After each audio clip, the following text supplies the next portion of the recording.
It's Tuesday on Your View. Welcome to the show. I am Murayo Afolabi Brown. As always, I have the ladies with me. Waike in the building.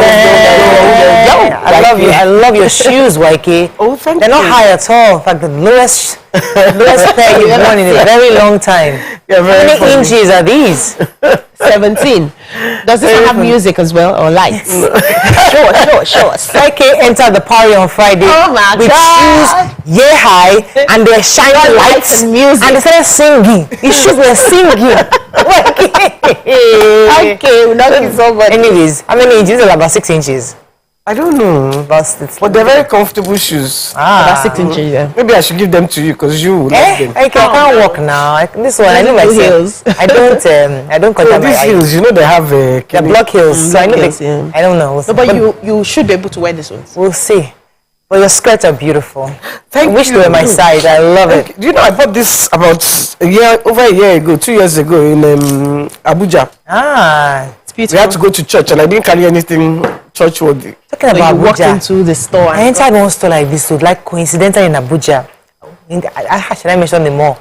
I entered the store and I got really nice things. Like I've not seen a store that has everything. I got some really cute things and I'm so happy. Hope they were not too expensive. They're not so affordable. Wow. I'm really surprised. When you hear the price, you will be saying, are you sure? Because you are confused because you are coming from Lagos where everything is so expensive. Yeah. So when you hear the price in Abuja, you're like, really? Abuja is expensive, but not as much as Lagos. The clothes and the shoes, they were really affordable.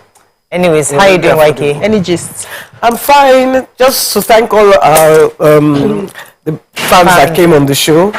Major Drea and his wife, the first to buy their tickets. Yes. They had a lot of fun and they're so happy. They did. And we're able to send them thank yous and pictures. Give us some advice as well on intimacy and everything. I had a private chat. You had a private chat? Yes, me and my husband. But just asking him how his marriage has been able to sustain it. How come his wife is still looking very young? Yeah. They're actually the same age. Imagine that. You wouldn't know. Like, how are you doing, so peaceful. I'm doing amazing.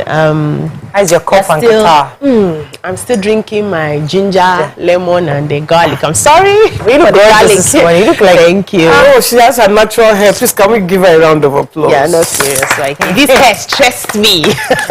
So I'm so happy to see you yesterday with your natural hair, and then again today. I'm just like, oh, maybe I finally begun to. No, but I take it out from time to time. Now you're making it seem like I abandoned my hair. I love my hair, but it's just not sustainable. You know that I actually dreamt about it all the time. Oh, really? I dreamt that you started doing natural hair. Honestly. You don't have a business selling hair. Don't do this to me. I have to eat. To you. I have to eat. But yesterday my son did burgers for me. I had to break out of my keto so I can eat his burgers. I didn't want to break his heart. It was so tasty. I had two large burgers yesterday. Yeah, I'm so proud. From scratch or just from scratch? Everything. He did the dough, everything from scratch. He's a chef now. He said he wants to be a chef. That's nice. Really nice. That's so he already knows exactly what he wants to do. Not exactly. He does other things too. So let's not be in a hurry. He may be like his mother. It's very versatile, but it's good. I like the fact that I wish I could have a son that could. He knows what he wants, and he keeps just. It's not too late now. Your children are just good. No, they're not interested. They want just to eat. Maybe they don't see you cook as much. Maybe they'll possibly. Well, it's Tuesday. It's our Healthy Tuesday, but we can't do Health Tuesday because today we're still being affected by the cash crunch. Everybody is still lamenting. But our hot topic will be about what happened in Ogun State. Really painful. 10 banks, I believe, were raised, and I think Keja Disco was also set ablaze. So we'll discuss that in the hot topic. But first, let's go through the front pages of the papers. Stay with us. We'll be right back.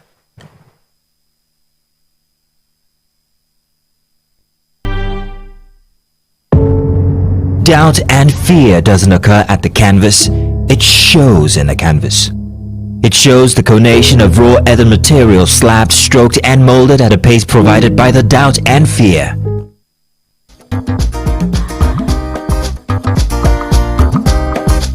Stay tuned. Your View will be right back.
we're going to start with The Nation.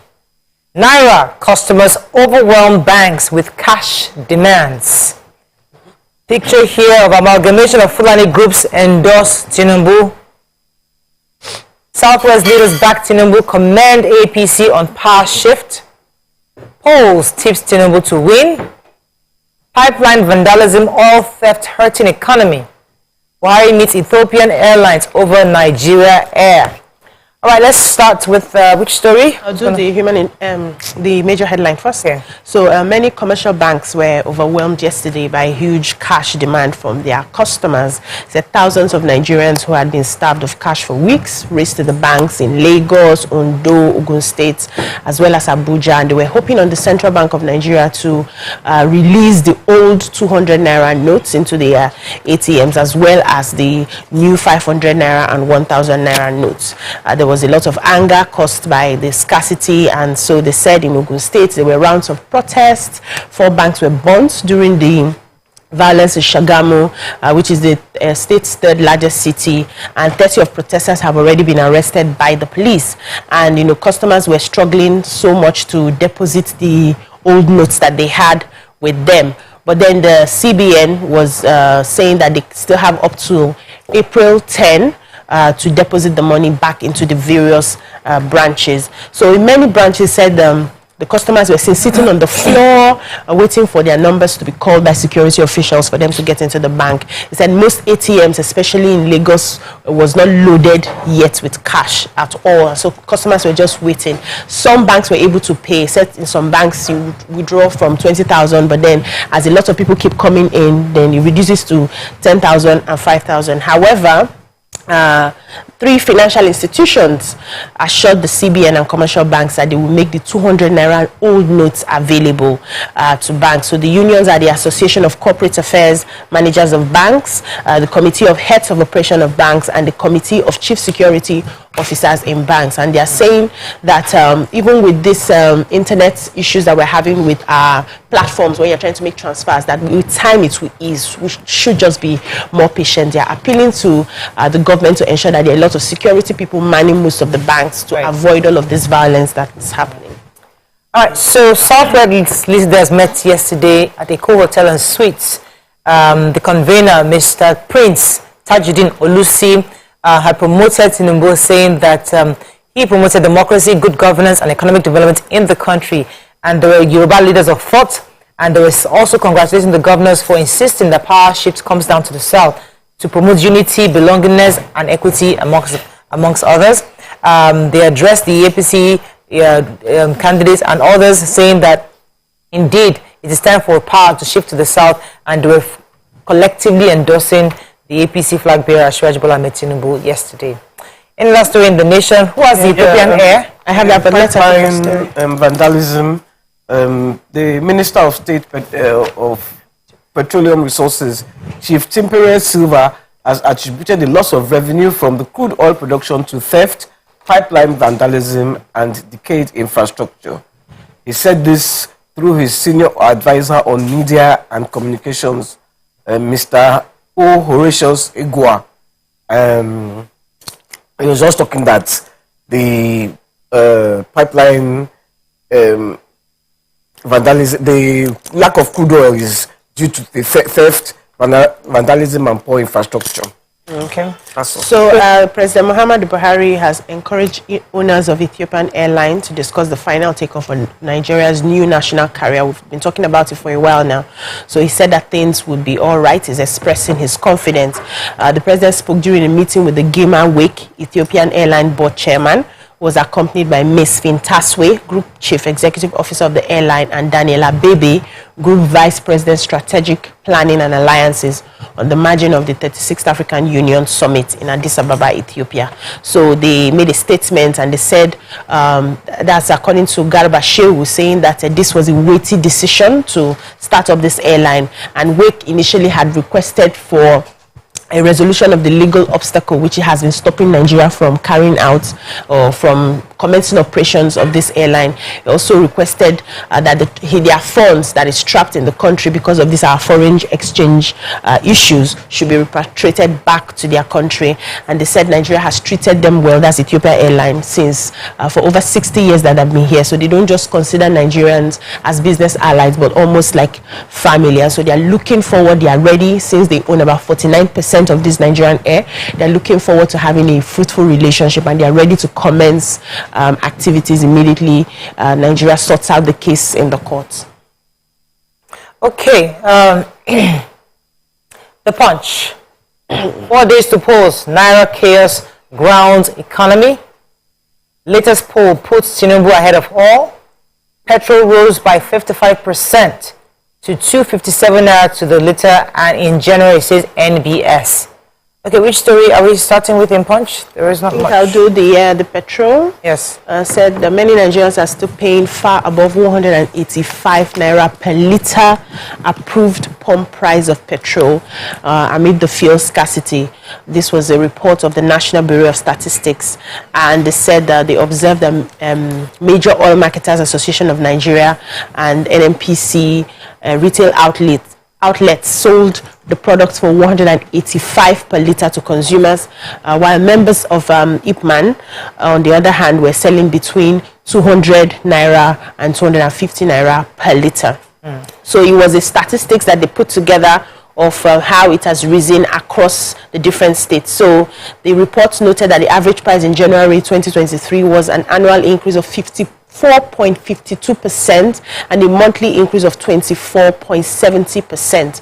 He also said that the price the consumers paid for the premium motor spirit for January 2023 was 257 naira per liter, indicating a 54.52% increase relative to the value recorded in January 2022. So it was just, detailing, and they categorized it according to different states: the southwest, the north. However, the north had the lowest, the southwest and the south had the highest in terms of percentages. And they're saying that if we don't have enough fuel being imported, we may still be stranded again, and there will be a lot of vehicles waiting at the filling station to get fuel. All right, let's go on a quick break. When we come back, we continue with our reviews. Stay with us. We'll be right back.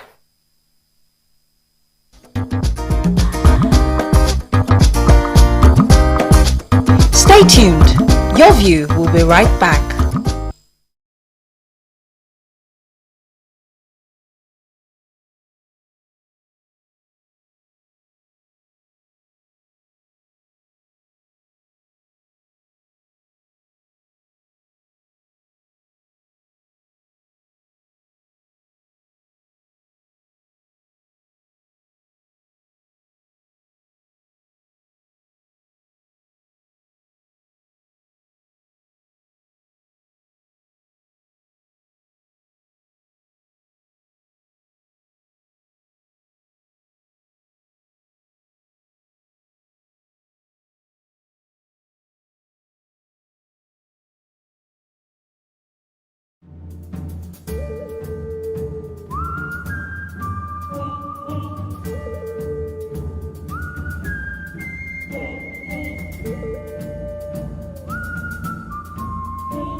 Do you think you can outplay me in this game of wits and knowledge?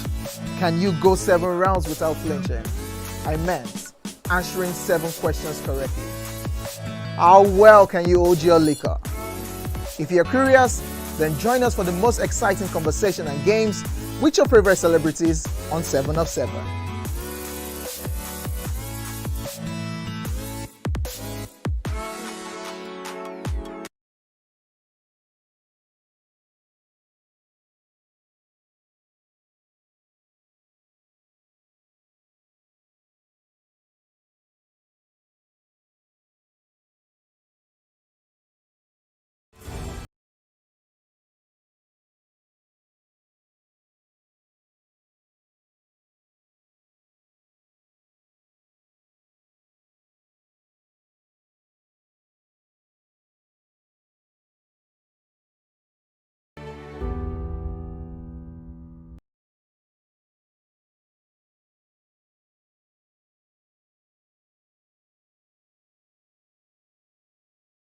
Ladies and gentlemen, welcome to the part of the show where I really have a lot of fun. Why?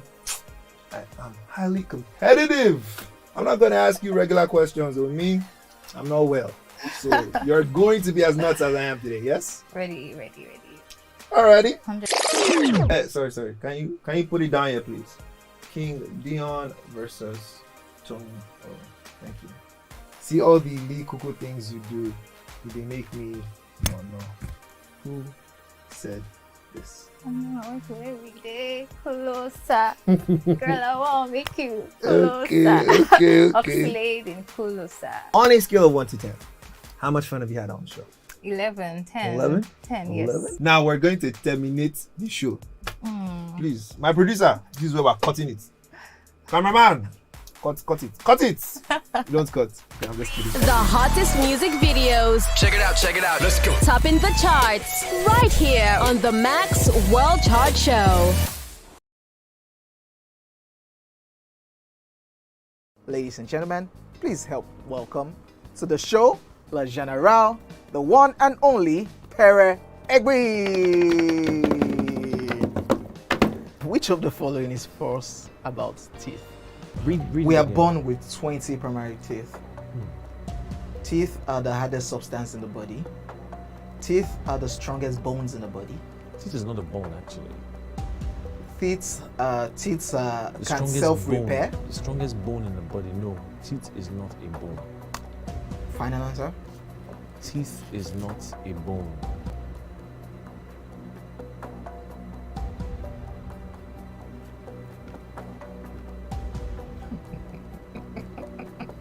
You know what came to my head now?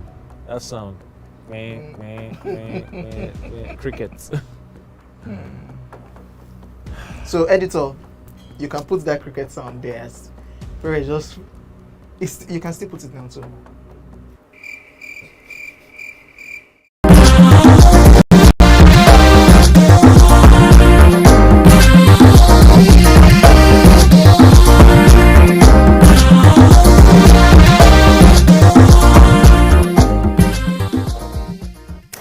Thanks for staying with us. All right, we're going to continue with Daily Sun. Major headline, new opinion poll gives Tinubu victory. Health workers' patience groan as Naira crisis worsens. Elections, CDS holds emergency meeting with service security chiefs. Alleged 3 billion naira fraud, court dismisses AFCC's counter affidavit, grants Ali Bello others 500 million naira bail.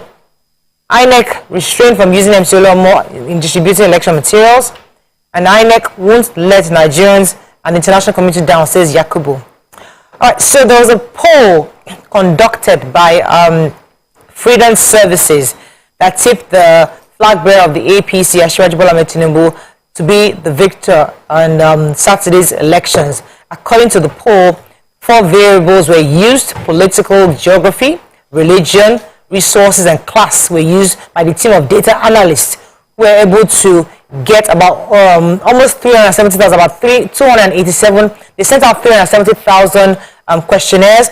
287,000, a little over that, responded, of which 37.2% projected and voted for or projected Asiwaju Bola Ahmed Tinubu, while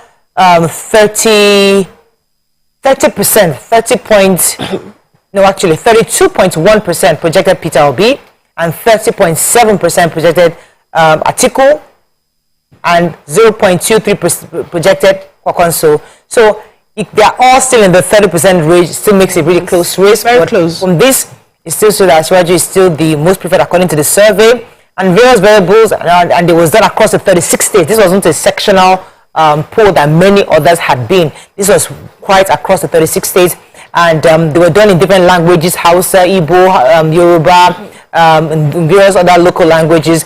And it was organized also focused areas to spread across the political parties. So it was a bit more accurate than the other ones we've seen the most. But either way, We'll know the real results this weekend. After Saturday, yeah. So the Chief of Defense Staff, General Lucky Irabo, said the armed forces, police and the security agencies were battle ready to give a bloody nose to any person or group of persons who may want to scuttle the electoral process. So he gave the warning yesterday when he met with service chiefs and head of security agencies in Abuja and promised to provide a conducive environment for the general election so that we have a crisis-free election.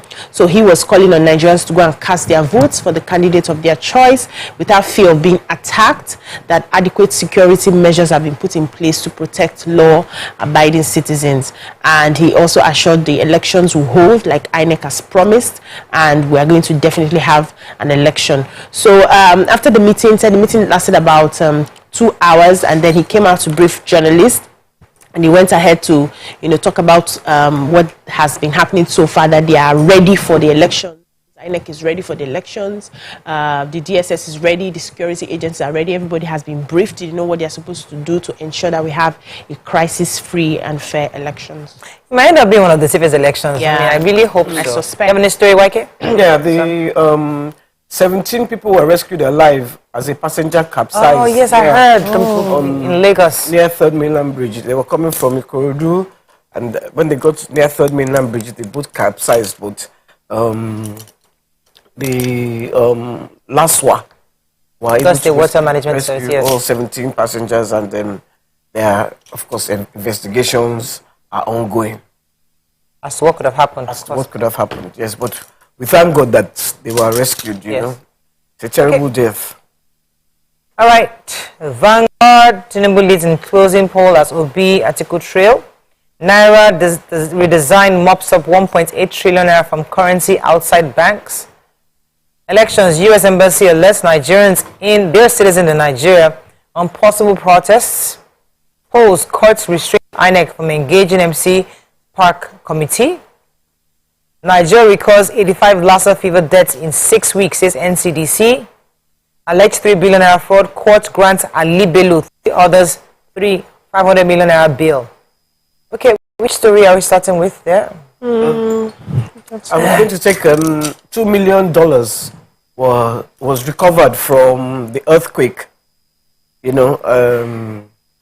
While they were trying to rescue people, they brought out this money. $2 million. But that was in Turkey. In Turkey, yeah. Sorry, I didn't. They've had 2 devastating earthquakes. One was 7.5 on the Richter scale and 7.8. Right. And the president has described it as the disaster of the century, and people are just coming on. And apparently, the Ghanaian footballer, he died in the earthquake as well. Yeah, I had seen that report earlier in the week. Christian Atsu. I'd heard that a footballer was there, but I didn't hear that he died, so I was really devastated to read it. I heard that they were even burying him. I didn't even know it was the earthquake that he died in.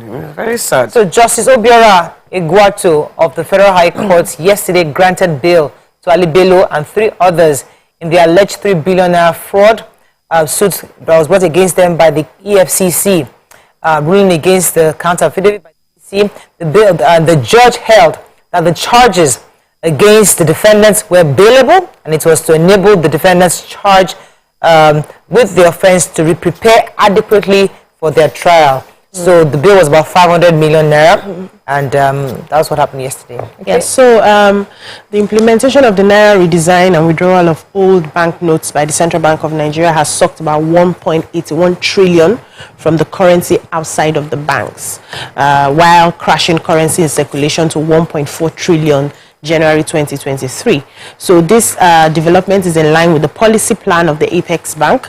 Financial experts are, however, saying that this would cause a rise in inflation, and this is contrary to what we are supposed to be working towards our economy. But the CBN said that the old 500 naira and 1,000 naira notes have expired as legal tenders from February 10th, but they are going to be stocking the banks with the old 200 naira note, which people can still use. When? Now, they have promised that they will start that, so hopefully from today we should see that in the banks.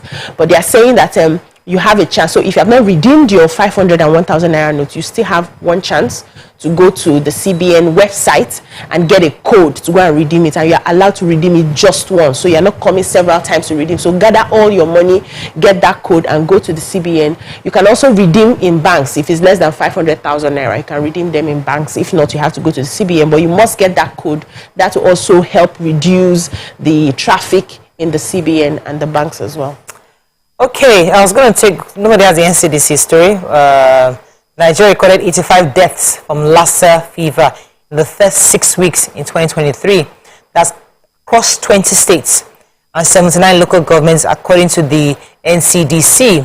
That's really staggering. I mean, 85 deaths already in 20 states. That's something. They just noted that cumulatively from the week 1 to week 6, these deaths have caused about 16%, of which is lower than the CFR for the same period in 2022. That's this time last year, it wasn't that high.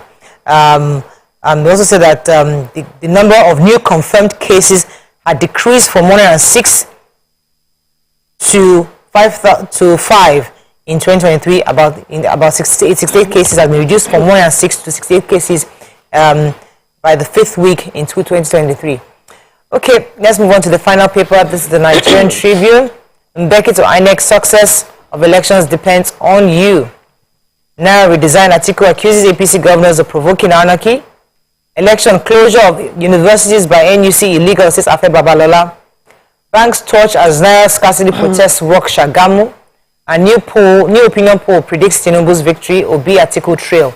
Okay. Yes, so founder of Afe Babalola University, Ado Ekiti, Are Afe Babalola SAN, has faulted the National Universities Commission for closing down universities in the country for the 2023 general elections. So we know that the federal government had given a directive that schools be closed for the election period from February 22nd to March 14th. And, you know, it's not going down well with Afe Babalola. So he's saying that it's illegal. If you want to affect the economy of the country, if you want to bring down the country, you attack their education. And this is what is happening, that he would have suggested they bring a lot of security operatives to man the different universities. That's also assuming that we have enough security operatives to man the universities. He mentioned the fact that most of the students don't have enough money to go back home, but I'd rather they find a way to go back home, do the elections at home, and then if it's Gary they're drinking with their parents, at least you know that the family members are together, because we really do not know what is going to be the outcome of the elections. I would not be comfortable having my children in school and I'm here and elections are ongoing. So I'm sure the universities had to factor some of these things in mind, and it's just for a few weeks. When they come back, they will mark up. Yeah. All right, let's go on a break now. When we come back, we start with the hot topic of the day. Still on this Naira Crunch. Stay with us. We'll be right back.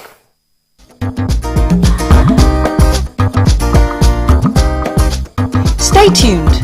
Your View will be right back. Ladies and gentlemen, make welcome the one who can make time stand still forever, Mr. Kelechi Amadi. How are you doing, sir? I'm good, my brother. You love that intro, Abby? Yeah. It was great. Okay, yeah. Thank you. We try like that. Thank you. Now my question, which I feel is a cheap question. Oh, go ahead. What does ISO stand for? That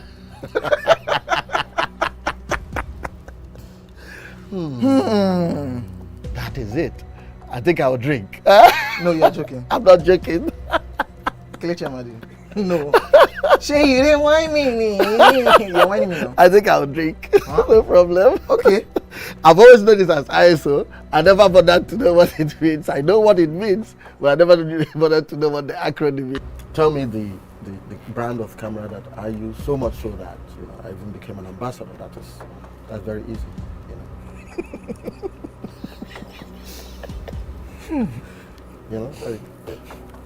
It's out there. It's supposed to be, yeah.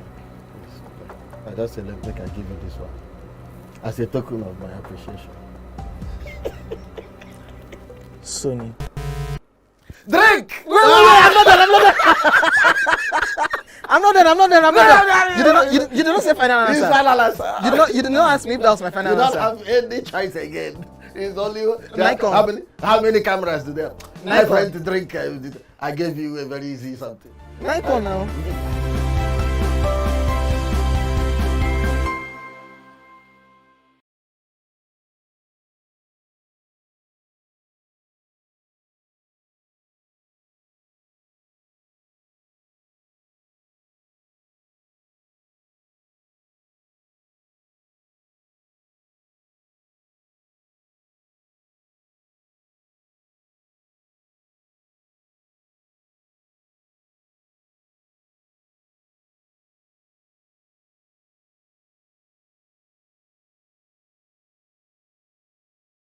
Follow the boyfriend bó ṣe wà.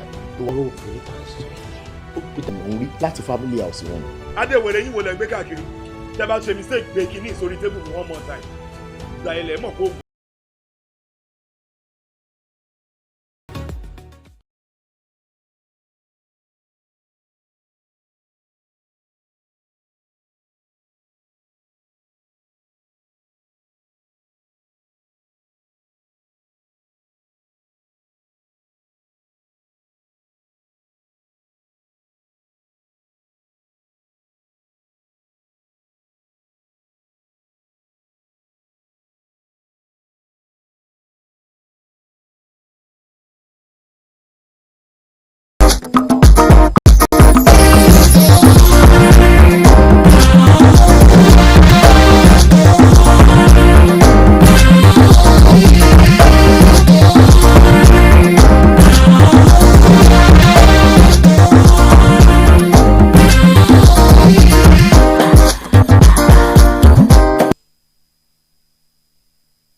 Thanks for staying with us. So we're still discussing all the happenings in our country, especially as a result of the cash crunch that Nigerians are experiencing. Yesterday, we heard about 10 banks were raised in Ogun State. And I also heard that the Ikeja disco office was also set ablaze. These are some of the things that happened where many were arrested. The police did confirm that arrests were made, investigations were ongoing to see if they can get more of the perpetrators. But the question, therefore, is why are we destroying banks? Why are we causing so much of these mayhem going on across the country? How can the banks, what can the banks do to reduce this amongst the people? Someone had said that orderliness is one of the things that, for whatever reason, we don't imbibe in this part of the world. So yes, you're expecting a crowd. Something as basic as putting chairs outside, getting a canopy, getting water for people to come in. As they come in, explaining to them. I saw a few videos where some bank managers came out to try to explain and appeal to the people, and they held back. Sometimes when you don't see anything and they just close up the doors and shut the doors, people get angry. So are there ways they can better communicate to people, or are these people just not listening, ready to listen to anybody and just raising down buildings? What are your thoughts? How can we do this better? The government has their own fault where they're not providing enough funds for people to get. At the same time, could the banks have prepared better for the crowd that are coming? Or how can the local government, the community leaders, what can they do to talk to people to restrain themselves from destroying public property? That's our conversation again this morning. You can call us on 081-270-536-870-91390-76948. You can also tweet to us at TVC Connect. Please hashtag YourViewTVC so we can read your tweets. So all waiting for the Supreme Court judgment tomorrow based on what was the fact that all these governors sued the federal government for what we're going through right now, the cash crunch, and the fact that they're not upholding the Supreme Court judgment. However, as we're waiting, people are destroying property. What do you think? How can we stop them? We know the fault of the government already. Well, how are we making things worse? Or is it expected? Or how can we are prepared for it better? You said 10 banks, right? That is from the police report. One state has lost 10 banks. Yes. 10 huge infrastructure. Yeah. And if that state needs to start rebuilding, so let's take it, for instance, that the state owns part of the banks and maybe individuals owned that business and they have to start rebuilding, we should know how much they would take. If it has to come from the state, for instance, that is depleting an account where we don't even have enough money that is meant to be for the good of the people, just to build the infrastructures that we have lost because we are angry. I think our people need to start thinking beyond themselves. You wouldn't say because you have not eaten, your parents did not give you food, you now start setting fire to raise down the house. Yeah. Because when you raise down the house, you're going to definitely sleep outside or sleep in the bush. You have damaged something in the heat of your anger. We need to move past ourselves. We need to move past the fact that we're not able to have access to what we need. We understand everybody. In fact, yesterday, I was dragging 4,000 Naira with my husband.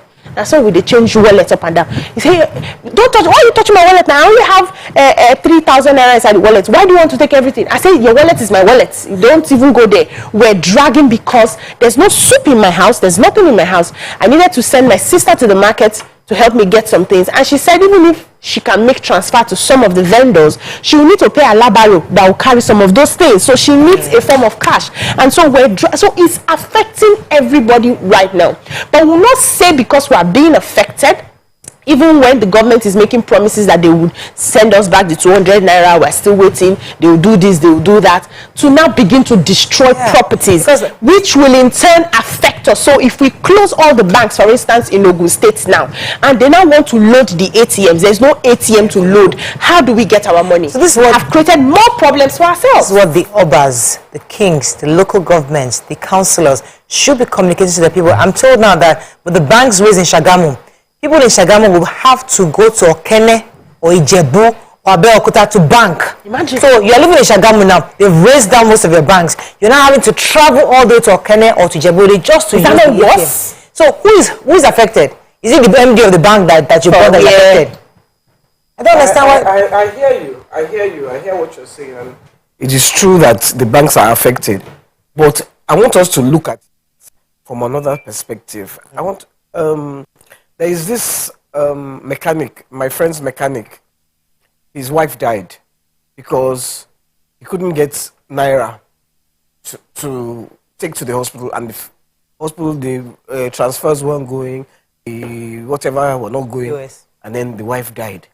His neighbor, the same mechanic, his neighbor, the child died.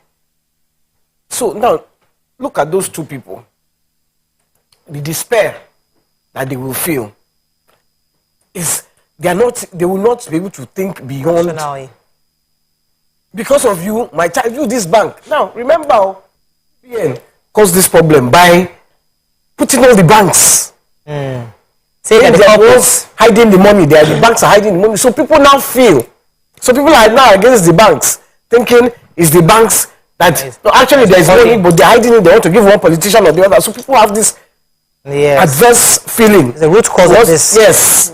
So the root cause is what CBN gave us as their reason for. Okay, so CBN should then take responsibility for this destruction. Because now that there is no money, it's not CBN. They are not bringing any video that the banks have money. They are not bringing out any video again. But they have caused that problem by putting out those videos, and people now think it's the banks. People, I mean, staff are beaten. Yeah. It's not fair. Jump off the fence, over the fence, jump over the fence. Can you imagine? Then you have your I've been trying to make a transfer since Sunday. Today is Tuesday. I have not been able to make the transfer. I haven't, now that we are talking about the bank, so we might as well just mention this. GT Bank has been really, really stressful to. I don't know what's going on with GT Bank, but a few other banks have been able to. Only one bank for me is working. The other ones are not even working at all. But I think because all of us, everybody has a GT Bank account. Everybody. So it's for some reason they need help because then their systems are overwhelmed. Yeah. And somehow they need extra reinforcement to help to ensure they can get more capacity of people, because right now we're all even migrating to transfer online, and it's really overwhelming. Every transaction I try to do online on that bank doesn't go through. It's the same. It's the same. I've been trying that GT Bank. I have not been able to make. How much do I want to transfer? 30,000. Now you're hanging since. I've been hanging since. So the person is now thinking I want to chop their money, and I don't want to chop their money. I'll come to you. Well, I'm told that the Commissioner of Police in Ogun State will be on shortly. I think it's on already, so we can even get an update on how many arrests have been made and what they're doing to sensitize the public on the aggression that happened yesterday. Good morning, sir. Are you there?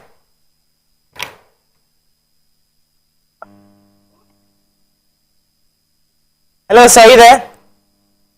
Yeah, Mr. Frankenbaugh, good to have you. Thanks for joining us this morning. Thank you. I guess I'm speaking to Mariah. Yes, you are. Could you give us an update on what happened yesterday with the banks that were raised by hoodlums in that community? What happened exactly? Could you give us an idea what happened and how many people have been arrested so far? Mariah, I'm actually on the field. We are carrying out a mop-up operation right now. So I'm actually I won't be able to speak for long on this phone. Okay. But what I can assure you is the fact that we are putting everything in place to ensure that we track down the perpetrators of this crime. As of yesterday, 30 of them were arrested. They are currently being profiled and investigated at the State CID Abuja. Between 6 p.m. last night and this morning, we've also made additional arrests. We are following up on some of the information we've extracted from the suspects. Some of the items that were looted from those banking halls, we've also traced and tracked them. We've recovered some of them. We have also made additional arrests. The governor is also joining us here this morning to also have a first-hand assessment of the situation. And so I will plead that you let us continue our operation, and then we speak to you subsequently. Okay, so what's the situation of the terrain now? Is there been any form of calm brought to the area? Absolutely, the situation is calm now. People are beginning to go about their normal duties. The other parts of Ogun State, from Ijebu-Ode to Abeokuta to all other parts of the town, other parts of the state are also calm. What happened here for me is an isolated case of organized crime. It is not just a protest. This is criminality at its peak. And will we do everything possible to ensure that we make a strong statement using the instrumentality of the law to ensure that this culture is put to an end? Okay. Thank you very much. Let me let you go because I know you're working right now and you have to. We'll get feedback from you maybe tomorrow or day after to at least be sure that it's come to show. And have a great day. All right. So, hearing from him, I was going to ask, and I know he doesn't have time to speak for us a long time, but I was actually going to find out. You would think that after this happened in Edo, the police would have been on guard because there's no way Nigerians always have this kind of twin attacks. Once one thing happens here, everybody has things they can duplicate the same thing. Oh, Edo, because Edo was really under fire a few days, I think it was last week. You don't know where the next violence is going. Therefore, the bank should be reinforced. Somehow get reinforcement for the banks. Information, cameras, CCTV. How many policemen will I get? Good question. That's what I was going to ask. Okay, so let's assume there's not enough policemen. But let's make sure your CCTV cameras work.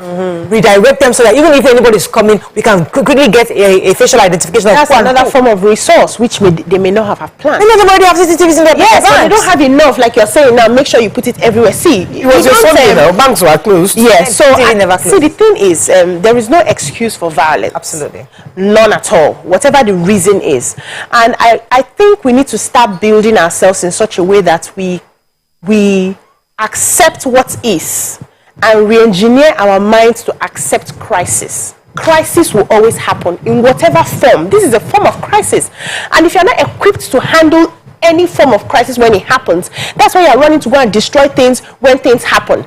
This sort of thing happened in other countries where things are not working the way the citizens work. Do they just move out and start destroying things? It's a mindset. We're not a collective people. If you don't destroy the things, what do you fall back on tomorrow? So crisis will happen in whatever form. If it's ASWO that goes on strike, or NNPC goes on strike, or there's no field, things will happen from time to time. It's a country. It's evolving. In our homes, we have crisis. Do you now start destroying your house because your husband quarreled with you? We need to understand that these things will happen and then start seeking for solution. Okay, what do we do? What are they saying? How long do we wait? Start asking the right questions. Also, the people that destroy banks are not the ones that even have money in the banks.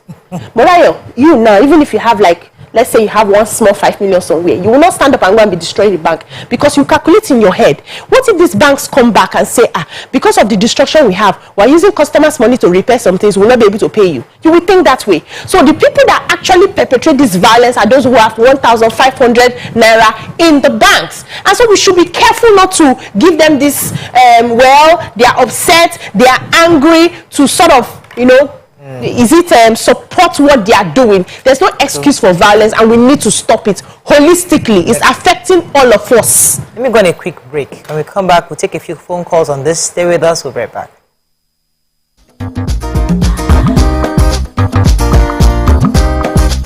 Stay tuned. Your View will be right back.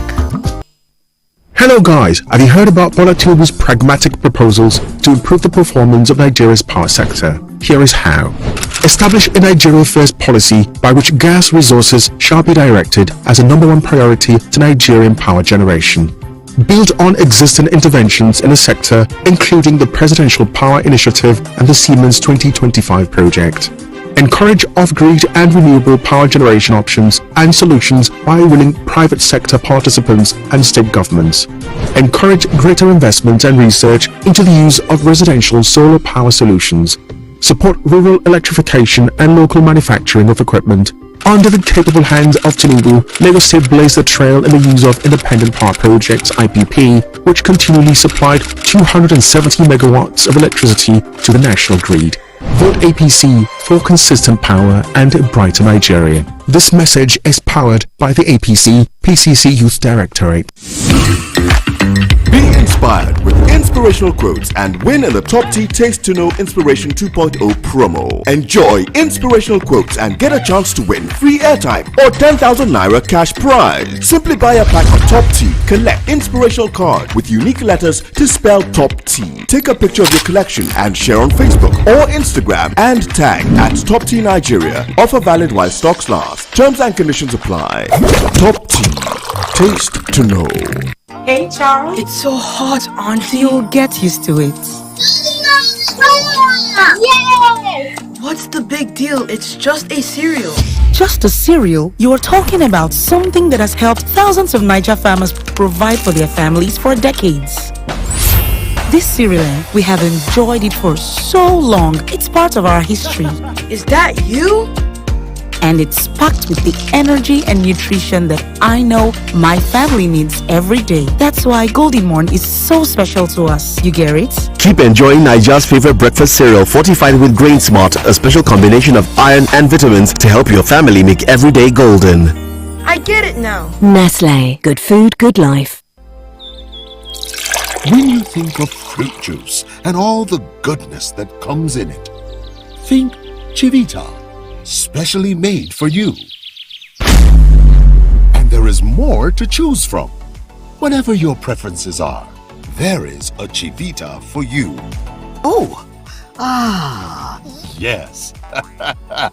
Check out our new Chivita Smart Malt Drink. So, what's your Chivita? Just a moment. The refrigerator. Hello? Sunday! Sunday! Yes, my guy. Come. 1,000 Naira. Buy me Airtel recharge card. You have what I said. What? Come closer. A little bit more. Perfect. I have exciting news for you. You asked for it and you got it.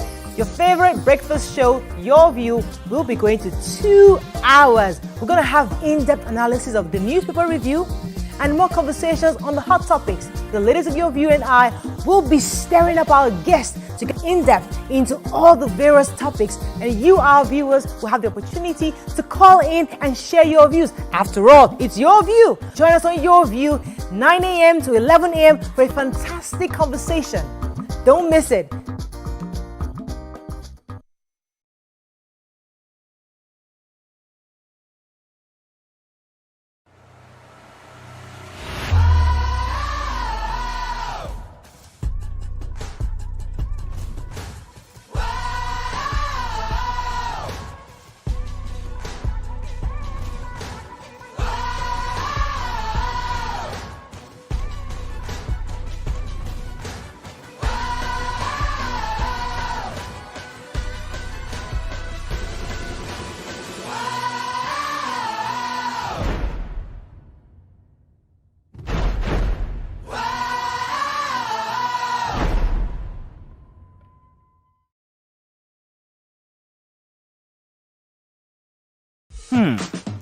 So, have you ever wondered what happens behind the curtains of a man's mind? Or perhaps you're one of those who wonder what men talk about when they gather. Well, here goes. Imagine what it takes to put together the perfect cocktail. Or maybe mocktail. We need a bit of sports, a sprinkling of current affairs, some very deep topical issues, and last but not the least, a healthy dose of grumbling of those we love to hate. And yes, you guessed it, women.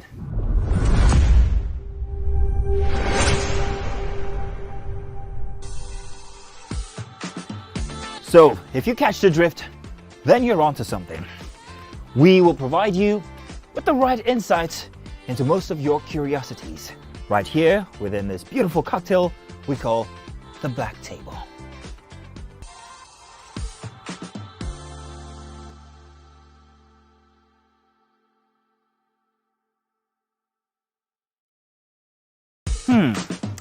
So, have you ever wondered what happens behind the curtains of a man's mind?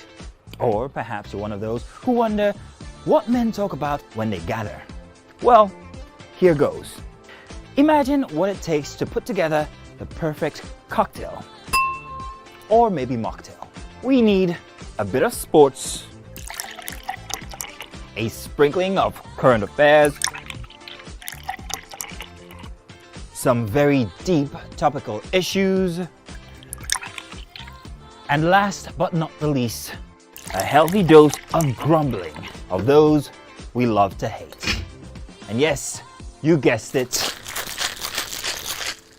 women.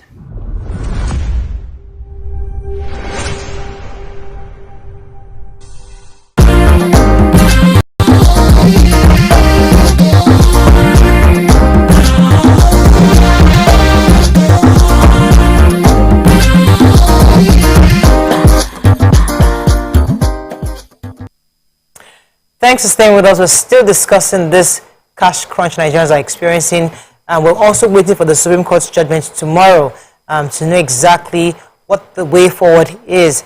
Let's take a few messages before I bring in our guest. Yeah, I wanted to. There is one here that says these destructions, especially in Edo and Ogun, are politically sponsored.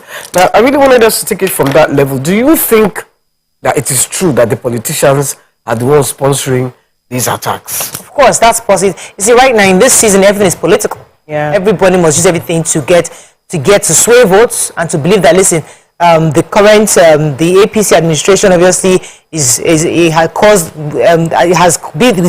that implemented this policy that is working against us. So everything, if you sneeze, is political. If you say that is political, everything you do right now is political. So if there's somebody that sees an opportunity to frustrate Nigerians to benefit their own party, they will take it. And that's what many people could do. So if you're a politician for maybe an underdog party, you feel like, oh, we must take over, or you feel that you're opposed to lose, you do everything. I'm not saying that's what happened, but it's an opportunity. If I was somebody's campaign manager, I say, listen, this policy is frustrating Nigerians. If we do this, maybe we're going to get to sway people against us. So we can't rule it out. We're not saying exactly that's what's happening, but it's possible. It is a possibility, and we must not rule it out. If it is, I think they should get to the bottom of the politicians who are sponsoring it. But unfortunately, that's why there's an investigation. But regardless of the investigation, people will say that nobody will ever mention any names. Yeah, never gets there. Let me take a few calls.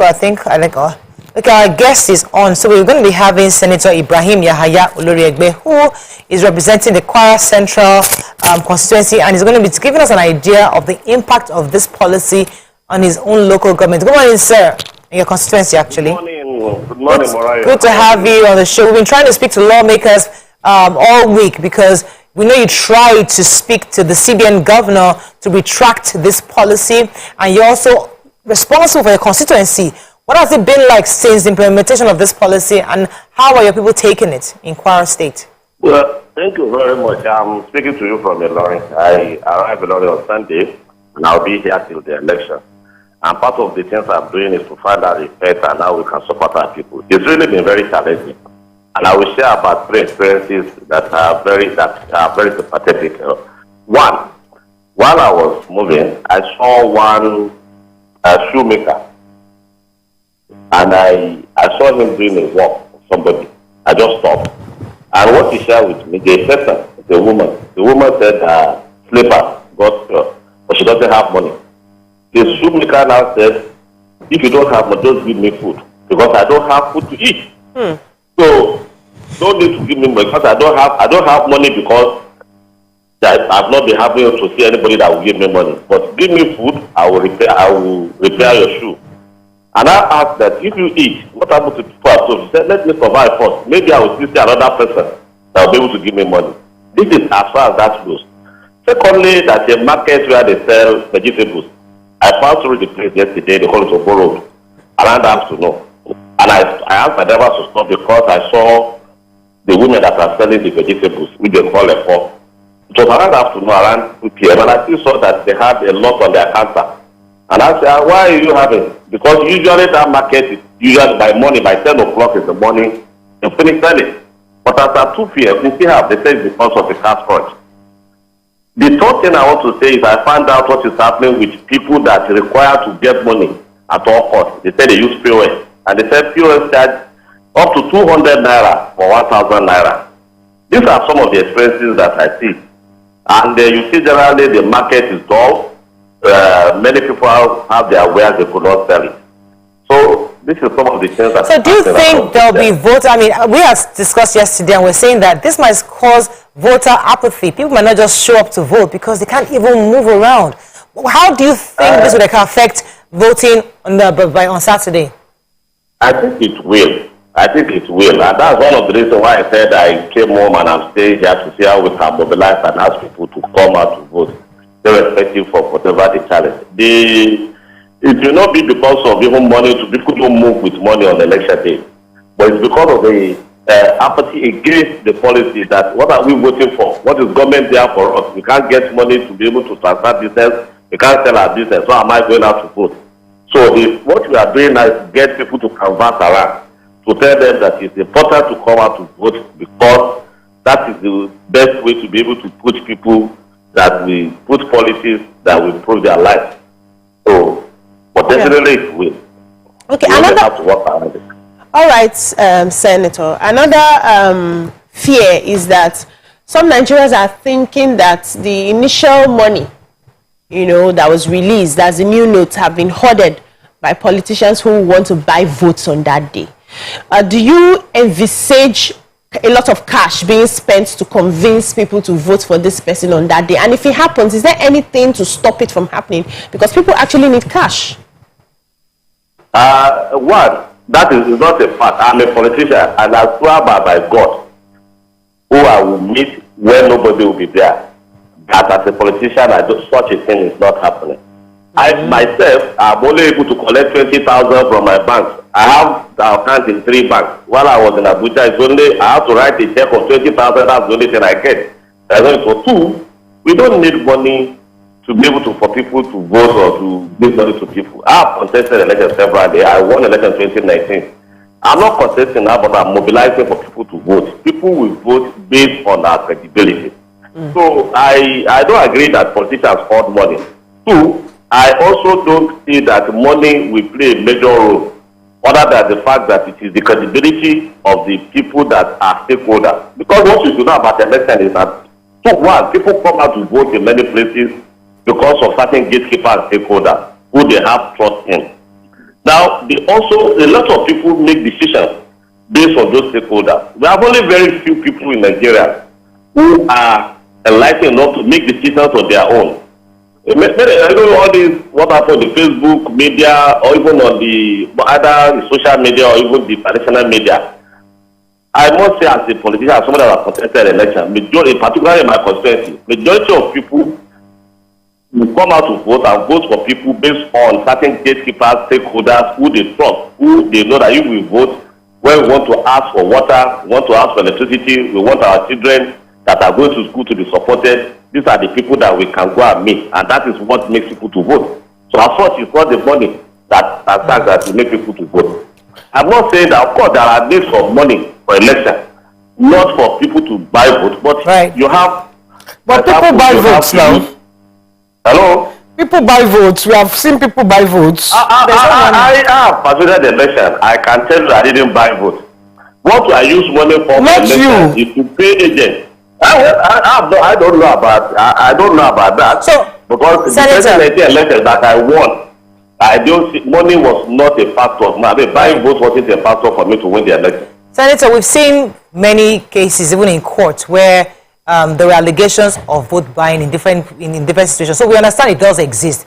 But obviously, with the fact that there is no cash, it clearly there can't be any vote buying. People will vote, as you said, based on who they trust, who they believe in. So that is fine. That's what democracy is about.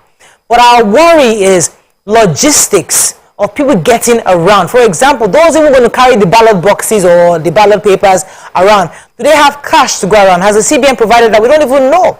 Those who are even... I agree with you. That's what I'm saying, that will be affected. That's like, for example, we have rural areas. Go ahead, sir. Okay, I said, like in my constituency, I have 2 local governments that are mainly rural. And for people to, most of them live in villages where the polling booth will be like 5 kilometers or more from them. So usually, just like I said, the stakeholders and the gatekeepers will have to rent vehicles, buses to transport people, because people will not trek to those places. There are mostly farmers that are in these places. So for those, for you to buy fuel stations don't in the lorry or in the most of this rural area, they don't accept POS. They don't even have POS. So you need cash to be able to do that. Now, mostly on the election day, for those rural areas, you need to be able to get them water or something to eat, well, because they leave their houses early in the morning. Yeah. Because some of them, as I said, the distances are long and the roads are not so good. So you have to provide food.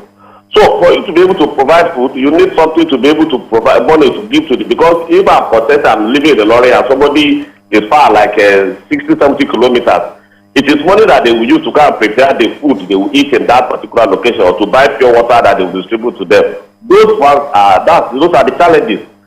And now the tax crunch will affect the election. All right, thank you so much. We just wanted to hear what it's like in Kwara State and just know how you're coping, especially because you're a leader in your constituency and people will be asking you a lot of questions. Thank you so much, sir. Senator, let me let you go at this point. But I know... Thank you very much. My pleasure. So, this is really hard. You see, it's different in the cities compared to other areas that they have to walk kilometers just to get... When you now get to the bank, they give me 5,000 naira. You see, what is even annoying me right now is you have to buy money. I haven't seen a situation where you have to buy your currency. I'm not buying dollars. I'm buying Naira now.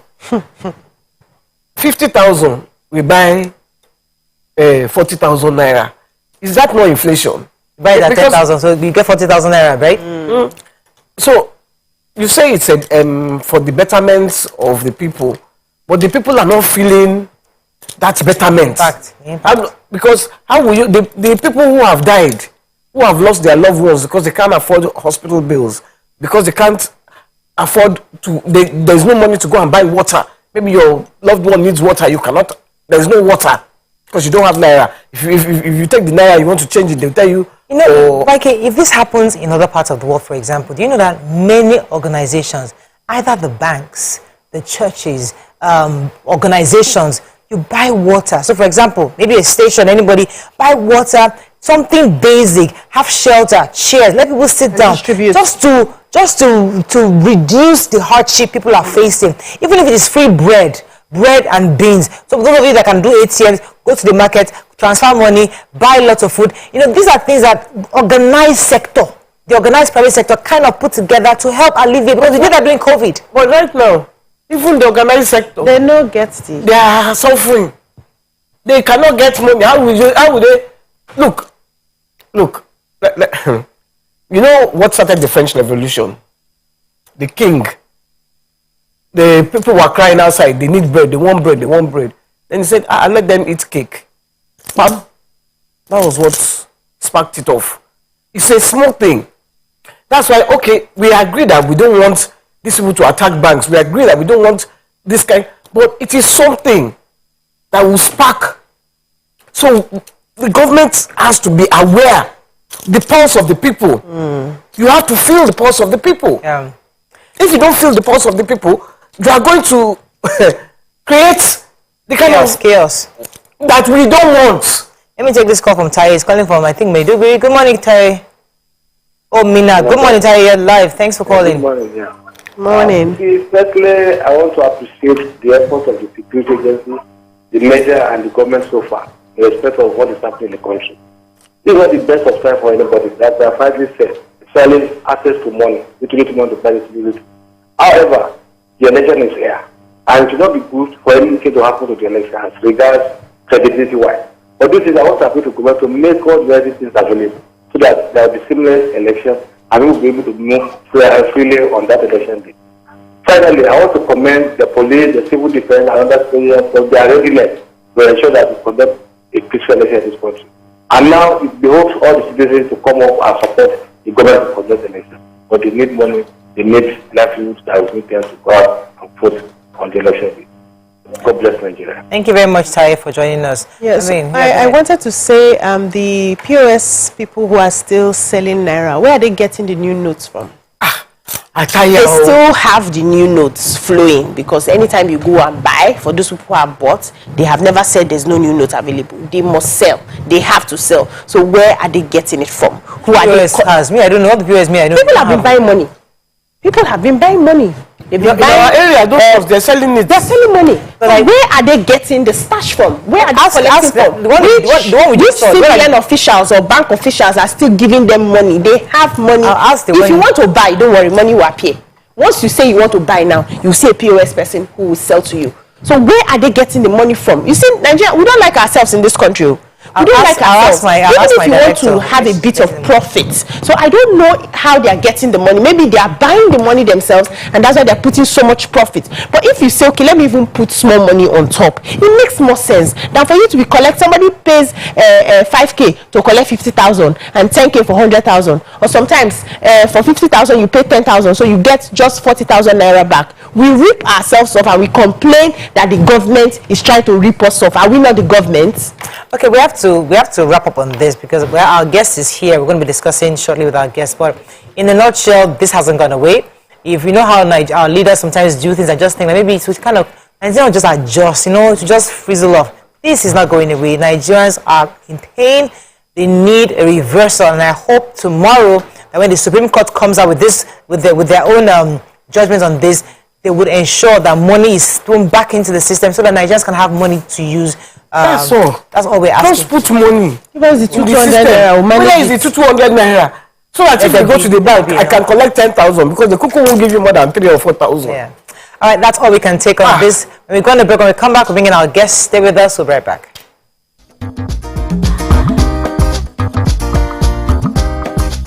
Stay tuned. Your View will be right back. Ladies and gentlemen, multiple award-winning actor, producer, ambassador of Edo People, we have Etinosa Idemudia in the building. Not be first to go police station, they win the case. Is So she? you are showing yourself. I go see as my second You are question. feeling like a contact the prancing peacock. I'm about to cut your wings. Hello. Now, in the amalgamation of 1914, who was the woman who drew the line of the amalgamation? Who cut the report? Who is the person that used scissors? What is his name? That woman. You have done me dirty. I've marked your face. If anything happened to me today, if I don't reach my house. Anyway, I'm gonna be chauffeured, so. You remember now, Avi?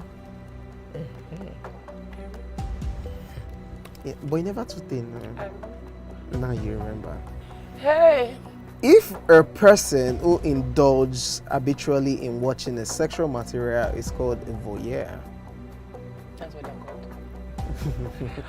You clearly say you don't go even get the next one. Hey, a voyeur. Voyeur. Then go on. What is a person who makes one A called? voyeur. A voyagist. A bon voyage.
My name is Detective Samuel Amen. Jesus! You have 5 seconds to start talking. Would you be scared if someone you knew that was dead suddenly just shows up alive? How would you even open your mouth and say some nonsense like that? What nonsense are you talking about? She's dead and she's not coming back! Don't use that against me. You don't tell me my daughters.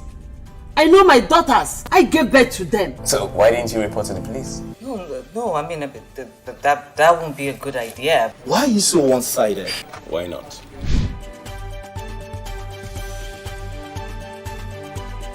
And when I see him at the lobby, I'm gonna catch work for him. Then I'll wrap my hands around him and pull him into a deep kiss. Are you still seeing him? Seriously? Why should I let go?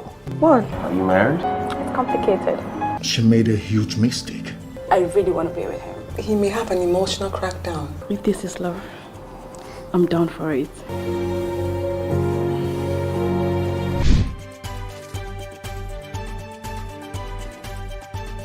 Enemy has refused to fall. What did the gods say? It's only a weak man that lays his hands on a woman. What? I will shut down your sharp mouth since you're not killed by your parents. Eh? It can be. Now that worries me. Why, if I may ask? It is ignorance that leads the cockroach into a feast of chickens. You have a long journey ahead of you tomorrow. Off you go. Thank you, Your Majesty. What brings you here? I have a message from my master. He has taken Obumi as slave in this palace.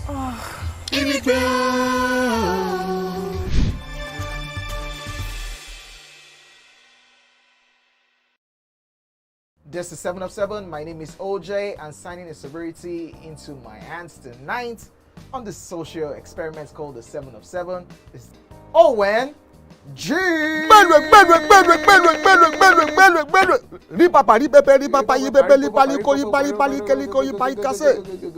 is the name, or what was the name? You see, I want to make them better now. Rockheart. No, of the goats when they brought it on stage. The name of that goat. Yeah. We should go there. No. Thanks for staying with us. Joining us on the show now is the National Youth Leader of the All Progressive Congress, APC, Dayo Israel. He'll be speaking on the manifesto, on the youth manifesto of Asiwaju's presidential bid, the party's grand finale rally in Lagos, and Governor Sanwo-Olu's re-election bid, amongst others. Welcome to the show, Dayo Israel. Thank you very much. Honorable Dayo Israel. You can call us on 081-270-53687, 091-390-76948. You can also tweet to us at TVC Connect. Please hashtag YourViewTVC so we can read your tweet. So they call you the National Youth Leader of the APC, and I'm thinking to myself, APC and youth don't seem to correlate, because when you think youth, you think other parties. People always assume that APC doesn't have so many youth following. Could you tell me, what are you doing to get young people to actually vote in your party? Thank you very much, Mariah, and thank you to the ladies of Your View for having me in your midst this morning. I think that we believe that Nigeria starts and ends on Twitter and on social media, or we think that the world revolves around those of us who are in towns and cities. But it will shock you that a huge percentage of young people, those who are with us, are more than those who are against us. And I'll give you an example. As National Leader of the party alone, I have 200,000 foot soldiers directly under me as the wing commander of the youth wing of the APC. And I'll break it down for you. I'm the National Youth Leader to the glory of God. I have a Deputy National Youth Leader. I have 6 zonal youth leaders elected at the convention. I have 37, including state 36 at FCT, state youth leaders. They all have deputies, another 37. Then I have 109 senatorial youth leaders elected at their state congresses. Then I have 774 plus LCDAs, so about 1,000 local government and LCDA youth leaders. And they all have deputies, another 1,000, elected at our congresses. I have 8,864 ward youth leaders and their deputies. That's about 16,000 on the ward level alone. Every single ward in Nigeria, I have a foot soldier. Then I have 76,000 plus polling unit youth leaders in every single polling unit. That 200,000 that you are calling is all the under your employee. Under my structure, yes. As national youth leader, they're youth leaders of the party. So while I am national youth leader, they are state youth leaders, local government youth leaders, ward youth leaders, and polling youth leaders elected at our congresses and convention. We have them to serve a tenure of 4 years, and we've always had them. Show me another party that have the structure. Because our guys don't come on social media to attack and to abuse, doesn't mean that we don't have people. Elijah said, I have Eden waiting for me. You know, God told Elijah, over 1,000 that have not bowed their heads to bow. Yeah. You understand? So it's not about grandstanding on social media. Now, these are just leaders, 200,000 leaders who are elected in our party under me. They now have members under them. The constitution of our party says everybody under the age of 40 with the APC membership is a member of our APC youth wing. If we now had the members in each of the structure, the youth in Adeodo local government, for example, or let me say Yaba local government, who are in the APC under that their local government youth leader, or in that ward in Makoko under their ward youth leader, you are talking about millions, over 10 million APC young people. Our last registration of our party has 41 million membership for APC. Out of the 41 million, over 50% of it are young people under the age of 45. So that is first our own foot soldiers, manpower, structure that we have as a party. Now leave that alone and now begin to talk about young people in the party who are in different states. I've gone to 33 states of the Federal Republic of Nigeria in the last 3 months, not on the rallies or campaign, not with my candidate, but personally going into the trenches to meet young people directly. I just came back from Ogun State. Then I went to Calabar. I came back from Calabar yesterday. We had a walk yesterday in Calabar morning. You see the turnout of the young people that worked with me from the State House to campaign office on Calabar Road yesterday morning. There are young people that you don't see them come to fight and attack on social media. So because some people have chosen to dominate the media space and begin to attack in a coordinated way, does not mean that the youths are not with our party. All right. So this is shocking to me to hear that the APC has a structure for a lot of youths. Yes. And I would like to ask, what is the ideology behind what you are pursuing? You know, if you ask the layman on the street, they will say the APC government has failed them so far. They will call all the things that are not working in the country. But for young people in the strength of their numbers to still be a part of APC, what is that ideology that you see that you guys are holding on to that you believe will make Nigeria better? So I said to someone recently, I said, you may say that the country has had challenges, but it's not fair to say that the APC has failed. And I'll tell you why. I told you I've traveled to 33 states on just mobilizing young people. I drove from Bauchi to Yobe, Damaturu. I drove from Yobe, Damaturu to Jingbam, where it was captured by Boko Haram under the PDP government. Nobody could live in those communities. They were terrorized. The roads from Bauchi to Damaturu is so beautiful, well developed, I think by the Sukuk board under the Buhari administration, the APC administration. The youth who are applying that road will not agree with you that the APC has failed. I drove to Zimbabwe. I made a donation of 2 million at they were doing the flooding in that community. Those communities that are coming out to vote for the APC will not agree with you that Buhari or on the streets. I'm coming now. So let's okay, for example, I came from Ibadan before I went to Calabar. I drove from Ibadan. I was pressing my phone and I looked up and I said, wait, when we didn't come, what happened? Lagos by the expressway this fast? I remember many people died on that road. How can I get to Lagos this fast?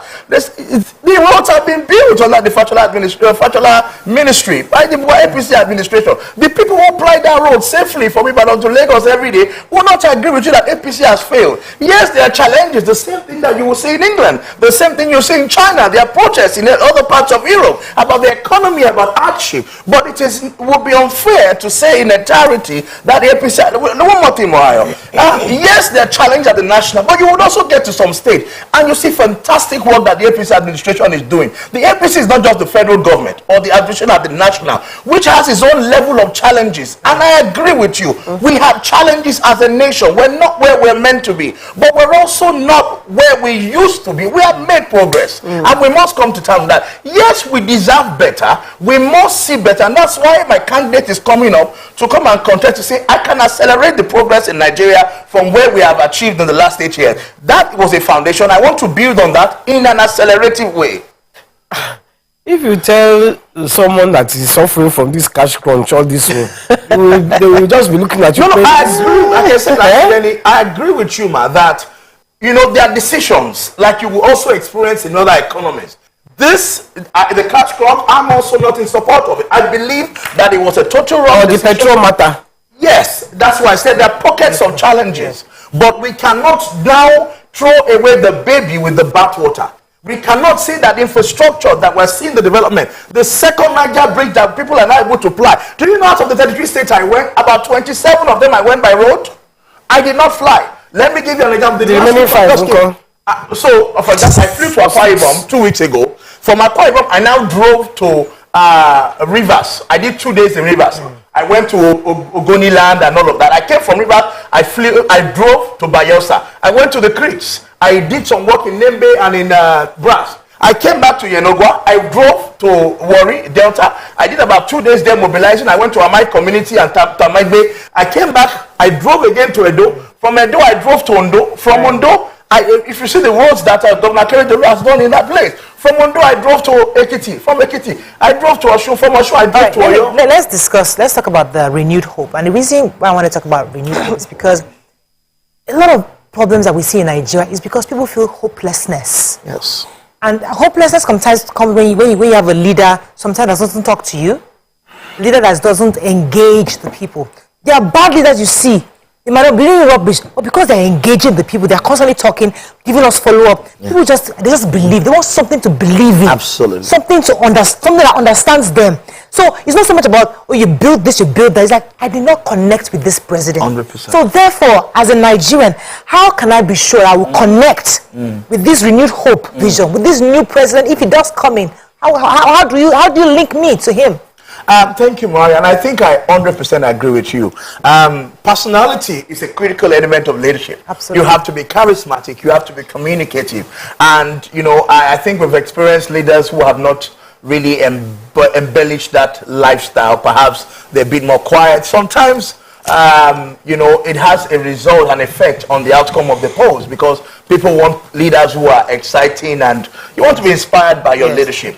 But if you look at my candidate, for example, he's one of the candidates who has gone to engage Nigerians the most. Just yesterday was engaging the Yoruba community at a hotel.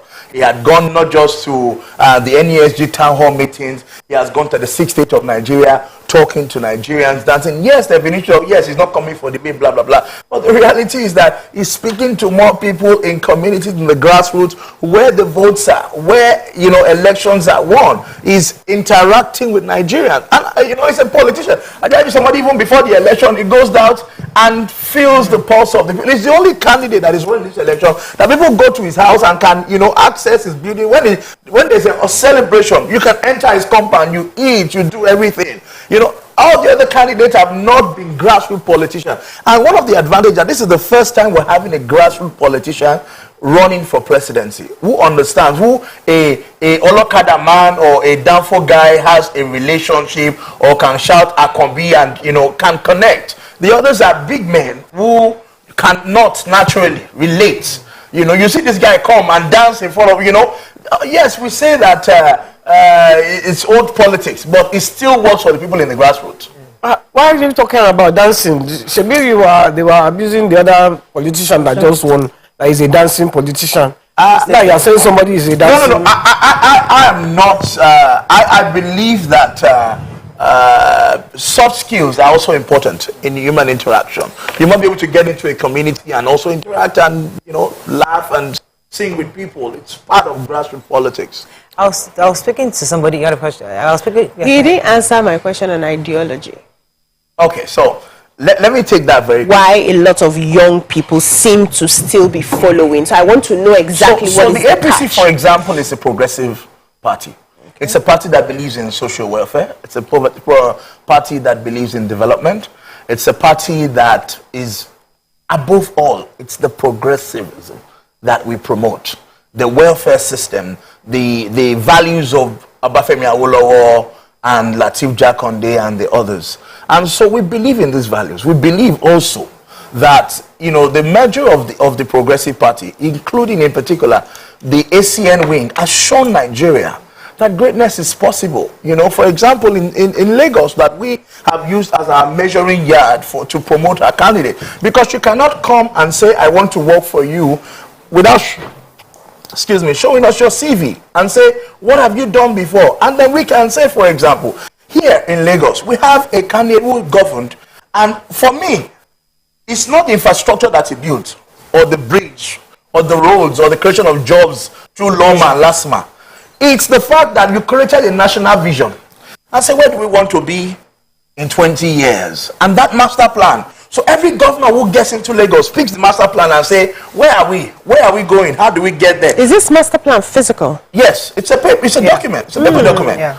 It's to say we must have these road services, we must have these rail services, and that's what you then begin to see with our last mile buses. You see that we're expanding the land ferry services. You see that we're also doing our rail infrastructure. There's a connection between all of us to lead to an intramodal transport system. The challenge we have in Nigeria is that leadership, like you said, has not been able to give us a national blueprint that we can all rally around. Yes, we see Vision 2020 that has been, it's not people driven and it's not owned by the people. But if the most thing they can come to do is to get Nigeria around one goal. I want to see a Nigeria where my children will be happy to carry our green passport around, where you feel life. Like so you want a Nigerian dream? Yes, like the American that people dream. can then follow up onto and build onto bricks by bricks, mortar by mortar.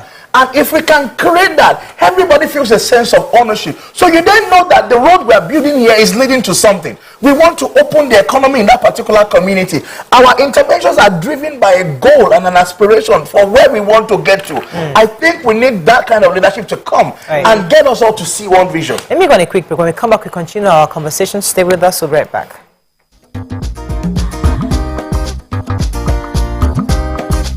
Stay tuned. Your View will be right back.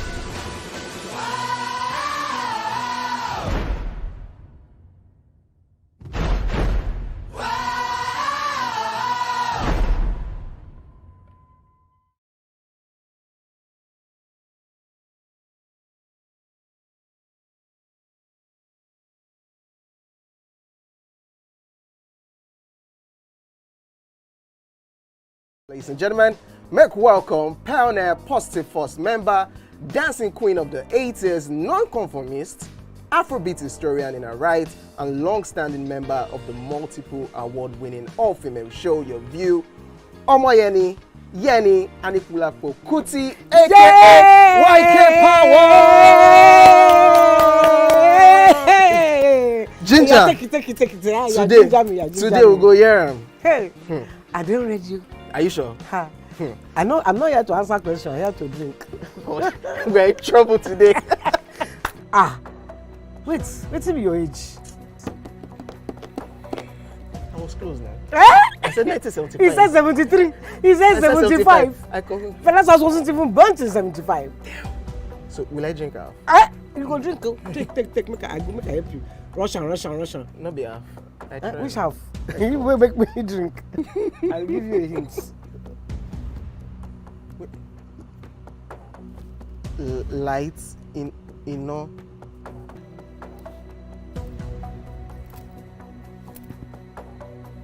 Nepa Road.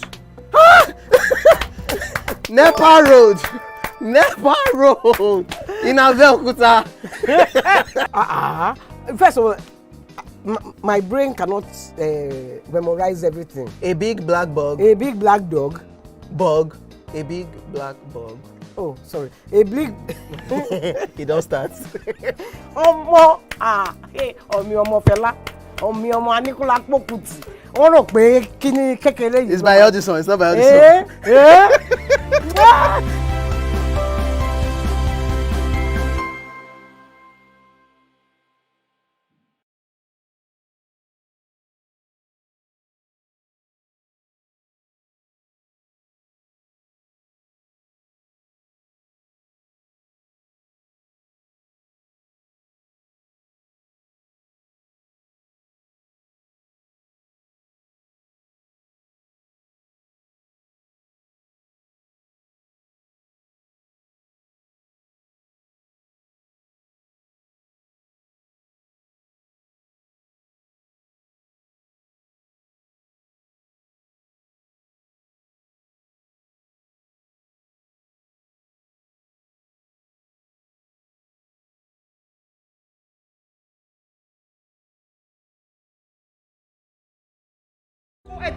àpò yín kẹ́ fún mi lówó ọtí tẹ́ mu náà. Owó kí ni? Owó ọtí tẹ́ mu ni mò ń béèrè lọ́wọ́ yín. Nǹkan ṣe é. Because bí wàá tí kò bá ṣe é, wọ́n tẹ́ gbọ́ Zula ni ẹ, ó ṣiṣẹ́ pa. Iṣẹ́ tí mò ń ṣe yìí wò é. Mọ́tò tí mo ṣe ṣàrí. Your car? Yes.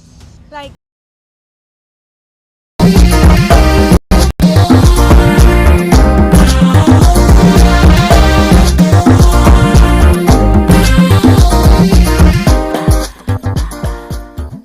With us, we still have our guest, Honorable Dio Israel, with us.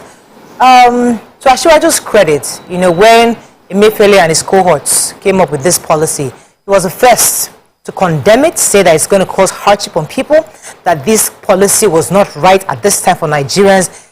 And every other person, other candidates around him would say, no. In fact, even when the Supreme Court said it should extend it, other candidates came out on Twitter and said, don't extend it, it's good for democracy. But many of these other candidates now, in the last few days, have turned around to say, please, please, they have to, the hardship on the people. Asiwaju was able to see, even before they even saw, he could see ahead that this thing is going. He was the first to condemn it. What does Asiwaju see for young people? What's that vision? What's that thing he wants to achieve for Nigerian youth if he becomes president? So it excites me in this question. Asiwaju has said for young people he has two agendas: to work for us and to work with us. In terms of working for us, is to say, how do I improve your lives? How do I create sustainable livelihoods for you and social justice? So he said, I'm going to start from cradle. So basic education is going to invest a lot more and also scale up some of the things that were piloted in Lagos. For example, you're very familiar with what we've done with digitalizing our teaching and learning and our classroom in Lagos State through our Co-Excel program. Those kind of innovations, for example, have been understudied by other states. We have Kwara State already building on it, called Kwara Learn, and other states across Nigeria. Digitalization of teaching and learning in classrooms across Nigeria is something that the APC administration under Asiwaju is going to introduce by the grace of the Almighty when he gets elected on Saturday by God's grace. So beyond that also is to also ensure that we can get more young people to have access to healthcare services. In Lagos, for example, is being able to pilot social insurance, and that is also going to be part of the things that on a large scale over time will be expanded. Of course, there exists that already, health insurance in Nigeria, but the expansion of that to reach more. So we're not going to just expand the tax net to bring more people into the tax net. We're also going to expand the social services net to ensure that we can reach out and cover more people and more families and more children. And I hear social services, that's more money, that's more spending. Where's he going to get the money from? Yes, we'll come back to where he's going to get the money from, but these are services that you must offer. That's why you have a government. You must be able to guarantee healthcare services, you must be able to guarantee education. Without education, you can't build the future. And that's why I said, for example, he's going to introduce student loans. Some of the best and brightest of students are going to get scholarships, like I did when he was governor of Lagos. I was privileged to be one of those he sponsored to go and study law at London Metropolitan University. So, you know, he's always done all these things and he's piloted them at a small scale in Lagos. I don't even know if you should call that a small scale, but compared to 36 states, it's now going to scale up and maximize it across. So we're talking education, we're talking infrastructure. It's going to also, you know, focus on security, recruitment into the armed forces and police services, doing two things at the same time. So it's going to create jobs in the security sector. But beyond that, also be able to secure Nigeria so that you can sleep and wake up comfortably knowing that you're safe. You know, I believe that living in Lagos today gives you a huge sense of safety. I've traveled across Nigeria and I know there are places I went to that part of what, you know, the administration has done is to have police checkpoint in almost every 1 kilometer or every 500 meters and stuff. But you can be in Lagos and know that, yeah, there are pockets of crime in Oshodi, like you will see in the Queens in New York, or in Peckham in London, or even in West End in London. You know, you see some pockets of that on Lekki Expressway in traffic. But that's even also being caught by the good work that the IRS has done. So if you look at what he has been able to do in that, he's committed. I said over and over again, we're going to recruit into the armed forces, into the police service, train them, ensure they have the best of quality of service, and then in turn also secure Nigeria. So there's security, there's education, there's infrastructure, there's healthcare, you know, and also creative industry is going to blossom, like we've been able to do, and make Lagos almost like the Hollywood of Nigeria. You know, creative economy across Nigeria. Without government support, I must say. Yeah, but it took government creating an enabling environment. I'll give you an example. Look at what Lagos State government is doing with Moabudu at the Ebony Life Academy and the Lagos Creative. You know, in training and empowering hundreds of young people in cinematography and other skills that would help you perform and get a good job in the creative sector. So yes, government will not be full force, but PPP and government engaging the private sector and even creating an enabling environment for them to operate is really critical. Even creating concessions for them. So there's a fear. People on the streets, you know, during this political season, you hear from different angles, everybody sharing their own perspective on why they want to vote for this person or that person. And the word on the street is there's a fear that there may likely be a lot of taxes that will be imposed on Nigerians if your principal becomes president, seeing how, according to them, Lagos is really being taxed in that way. So is there any plan to sort of make the taxing system easier or harder for Nigerians? I'd like you to share that. You know, many people speak from the level of ignorance. Look at Lagos. I remember, because I was part of the transition committee for Governor Sanwo-Olu, to the glory of God. And I remember that one of the priorities for Mr. Governor at that time was to ensure that we consolidate our taxing system and remove multiple levels of taxations. I remember. And that is now being implemented in Lagos to ensure that there are no double taxations, and even the way that he has been able to ease the tightening systems, include bringing on board more commissioners to be able to approve the C of O's, so that people can get their titling very fast. Before, it was probably the governor that was signing the shovel in the earlier administration, but now under this administration you have about 5-6 commissioners who can serve that, just to promote the ease of doing business. So it's not about putting more burden of tax on people. It's about ensuring that we have more people who are able to put in their own little as well into the basket. In turn, they get better social services. We can buy more truck, I've just done for the Ministry of Special Duties and the fire services in Lagos with those funding. We can invest in Lagos State Security Trust Fund, because there are more income coming into Lagos State to buy vehicles for the IRS and the police and LASMA and neighborhood, for example. So yes, there would be more expansion of the tax net, not necessarily increasing the tax burden on the people. There are a lot of other ways that you can drive growth. Ashimaju lived abroad, is exposed, he understands this economics of how to build a nation and how to expand and grow an economy. And that's why it's different from every other candidate. He's an accountant, he was an auditor.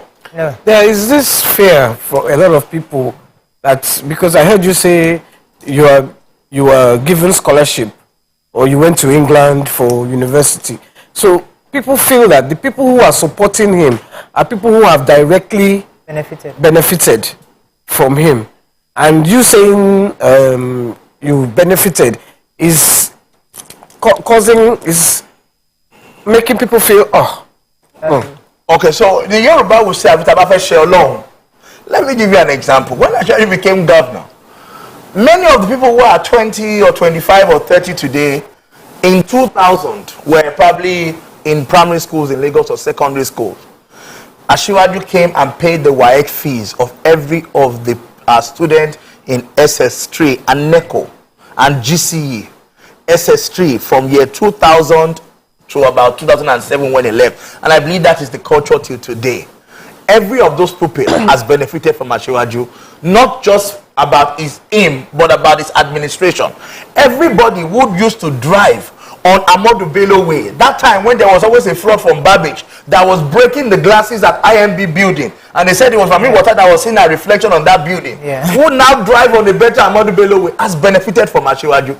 So we can go and go and go. If your life has not impacted people, or your administration as a governor, then you are not a leader. So what we are selling is that his administration has been able to improve the lives and the lot of everybody who has lived in Lagos under his tenure, even till today, because his legacy has continued to improve the lives of people. People who have come after him, who have benefited from his leadership, have continued to also do that for others. Look at how we're able to. Yesterday there was a commercial boat capsized around the Third Mainland Bridge, And our last one in Lagos was able to rescue everybody alive because the Lagos state government was able to create Lagos Waterways Authority that is able to provide services and respond to emergency like that. These are the systems that we have created that people are benefiting from. So there's nobody that can say one way or the other they have not benefited from him. Yeah, we know that the average Nigerian, we have very short memories. You know, once somebody does something, in fact, Buhari was the worst person.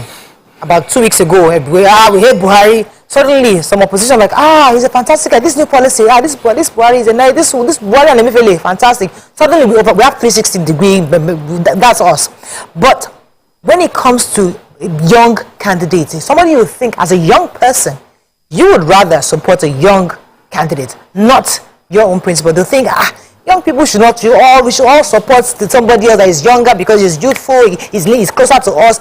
What do you say to people who have that mentality that they know Asiwaju has the capacity, he has the experience, he has the blueprint, he has done this, he has done that. Yes, but it's just too far away from my age. So, Mario, if it wasn't Asiwaju, I probably wouldn't have supported somebody who, is, like you said, probably a bit older or out of our generation.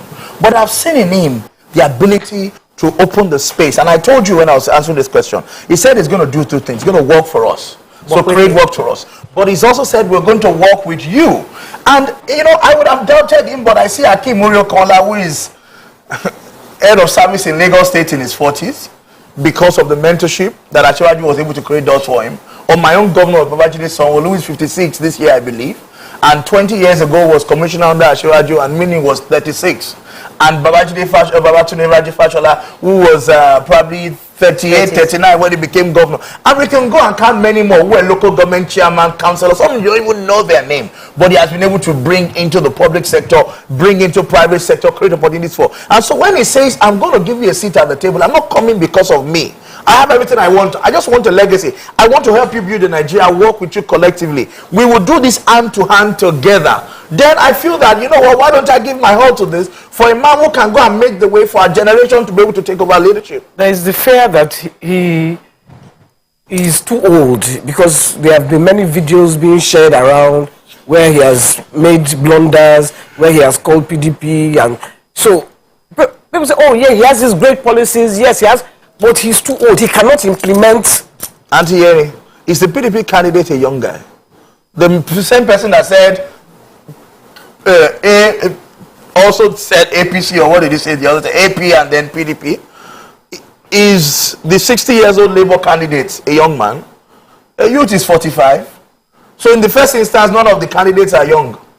So let's get it straight. Then, we also talk about the fact that people want to highlight on the errors. But highlight on the fact that this guy has gone to he's gone to some states 5 times, and he has gone to 36 states of Nigeria. Nobody on the ticket in this election has put in more work into the campaign like Asiwaju Bola Ahmed Tinubu has done in this election. Nobody has been to more cities, has held more rallies. Even when you hold all the cash thinking you are going to stop him, he has continued. Go to Tessin Balogun Stadium. It's filled up right now. The guy is flying 3-4 cities. He went to Anambra. The same day went to Calabar to go and do rallies. He's meeting, holding town halls, faith leaders, traditional leaders. Tell me which of the other candidates. Is it the one that only goes to the Christian community in a particular state? A sectional campaign that is running? No, let's be serious. We cannot continue to highlight on the weakness without. Caleb said to Joshua, he said, I am as strong today at 80 than like I was 40 years ago. So give me this mountain. So what Bola Tinubu is saying is, give me this mountain. Let me show you that I have what it takes to walk with you. I'm not as strong as I was 20 years ago. There will always be a decline. We're going to wrap up with you very shortly. And one of the things a lot of young people don't know is Asiwaju's work in democracy that we enjoy today. I don't know if you have any more information to share, because a lot of people, older people who are supporting him, is because they knew him in the trenches. They knew him when Nigeria was totally under military junta, and how he funded, how he supported many of these people to become. Could you say a few things to young people who are still thinking to themselves that, why is this? Why is everybody supporting this man? What exactly is with this man? I think the truth is that many of our generation are not aware, of the sacrifice and the price that was paid to enjoy the Nigeria that we have today.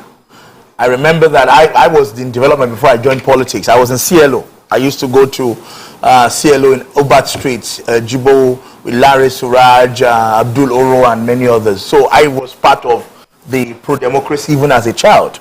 In 98, 99, I was part of the 1 million man march against Abacha in 1990. I was a little boy, but I was involved in that. How old are you now? I'm in my 30s. My 30s. Really? Yes, I am. Wow. Late 30s.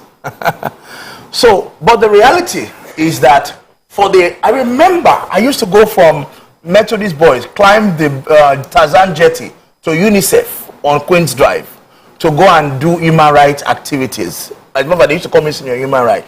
So a little bit, I have an understanding of what it meant to live under Abacha and to live in a military regime, you know. But the reality is that many of my generation do not have that experience. And so we're disconnected from what we have to go through. I used to read all those human rights reports, Law report by Olisa Abakoba. We used to do something at a dome and Creek Road in Apapa then where Laws was. But many people in my generation don't have that. Ashiwaju was one of those who fought. They had to escape out of Nigeria to Ghana, to Cotonou, to be able to move to Europe because the military regime in particular under General Sani Abacha did not want you to even be able to use Twitter or WhatsApp. You know, that's what we can relate to. Imagine that you cannot even, you live like they do in Syria or in China where you cannot even communicate, or what they do in Afghanistan where there's a particular way you have to dress. It was really a challenging period for Nigeria at that time. But Ashiwaju financed and funded the pro-democracy movement. They were running Kudirat, Radio Kudirat in London. He had to be away from his wife for many years. She was, I believe, yes, and his children, because of the military regime. And they were able to overcome Abacha. They stood with MK Abiola, and that's how democracy was able to return back to Nigeria. So these were men who had paid the price. I know people will say, yeah, thank him, but presidency is not a way to reward. Yes, it's not about that. It's because he has seen Nigeria in different times. And he knows what it takes. He paid those price because he wants to see a particular Nigeria of our dream. And he's saying, I'm going to work with you to build that Nigeria that we have fought for and we paid the price for. All right, we wish you all the best. Thank you very much for joining us. And I hope Nigerians do go to the polls and vote their conscience regardless of who their choices are. Thank you very much for joining us on the show today. We'll see you tomorrow. Bye for now. Stay safe. Here's Megara.